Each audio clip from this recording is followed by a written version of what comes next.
Hey everyone, we have a new shows. We have a guest today, Richie Stotts. Hey Richie, how you doing?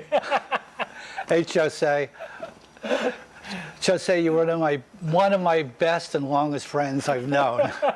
When did we meet? Well, we met somewhere around, I think in 1977, and I was living in the West Village, and so were you. The funny story I have, I used to live, your rehearsal space is the basement. It's called 222 West 37th Street. And when I going to sleep around like 11 or midnight, because I was like a student at NYU, I start hearing like a very weird, kind of sad, and a kind of melancholic, heavy sounds coming from somewhere upstairs. Well, that was, I had a band at that time. The name of the band was Numbers. And we were rehearsing in this building on West 37th Street. And that was like in the middle of the Garment District, which is, I think it's changed now, but the Garment District was a place in New York City where they'd be in between buildings during the day. They would have actual garments on clothes racks moving back and forth. I saw you at the lobby. You and maybe 2 or 3 guys. You are tall, and then like at that time, everyone looked like Sid Vicious, look, and you were tall, Sid Vicious. To me, like, oh, what a good-looking guy, tall, like you are 6'7", 6'6", I never seen like a tall, good-looking guy. That's you are. Well, I'm not sure about good-looking, but I am tall. I think I was a little taller back then, Yeah, so we had a band up there. It was called Numbers. Yeah. And I could tell you a little bit about Numbers if you like. Yeah, but I tell you one thing. Okay. I try to find who that song coming from. I try to walk around, try to look around who the band. I looked at, I heard like punk rocks playing, and that was 6th floor. I knocked the door, I got in, and wasn't your band called it's Testers. Oh yeah, That was the 6th floor. Yeah, Testers. And then I was, I heard the entire song. Not this band. And then I found out in the 5th floor that was like your band is playing, and then and you can tell me, yeah. Okay. Well, yeah, I remember the Testers. They were one of a few of the bands back there that not too many people maybe remember anymore, but they were definitely there on the scene. I had a band. It was a 3-piece, sort of punk. I guess you would say a punk jamming band. And there was I was playing guitar.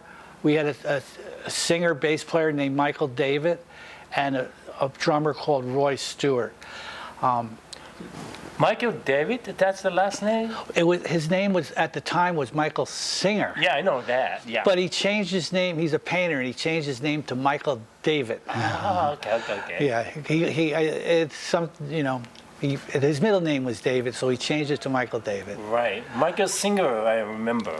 Right. He's kind of like, the muscular looking, almost like a linebacker or, like one of those football player type. Yeah, he was like a more bigger, stronger, bigger guy. Yeah. And then the song you played at the Numbers, that was that song. I can tell you later, but it's like hit my heart. Incredible. It's just you know, like a Lou Reed, and heavier than Lou Reed, thin, and the more like acid, like a rock.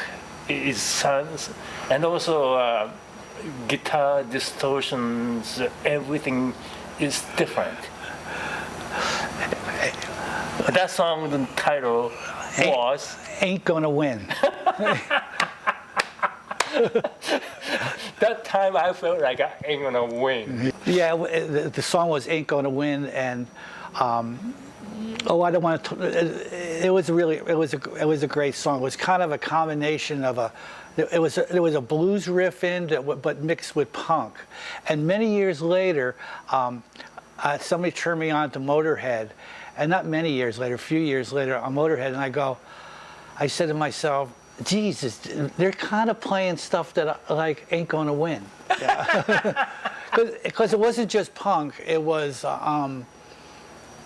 It had a punk feel to it, but it wasn't like 145. It wasn't like Ramones. It was a little more rocky and bluesy, which Motorhead is. You didn't play with Motorhead, right? Later. We did much later okay. with Wendy and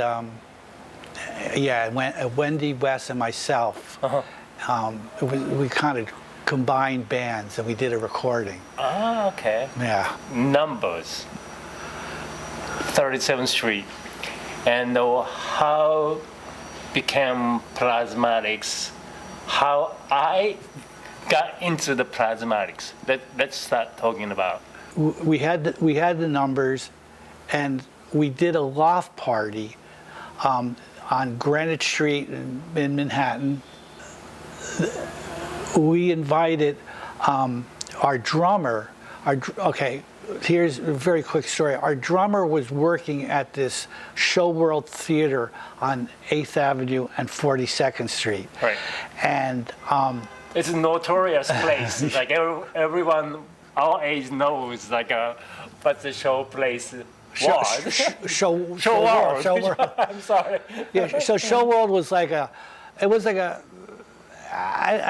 a peep show. They had sex shows and everything like that. And our drummer was working up there, and he knew the manager of Show World. The manager was interested. His name was Rod Swenson, and he was looking at the time to manage or get involved in working with a rock and roll band. And this is what our drummer told us, Roy Stewart. And we said, well, why don't we get this guy down and see the numbers? This was the three of us talking. Yeah. So we played this show at this loft party down in Manhattan. And this manager of Show World, came down to see us. And he liked the band, or he liked the music, I should say, or he liked some aspects of the band. And I started talking to him, and he says, you know, I want to put a band together. And Ross said to you. Okay. I want to put a band together. Right. I have no idea how to put a band together, and he, at the time I was talking to him, and he says, but I would like Wendy Williams to sing, be the lead singer in the band.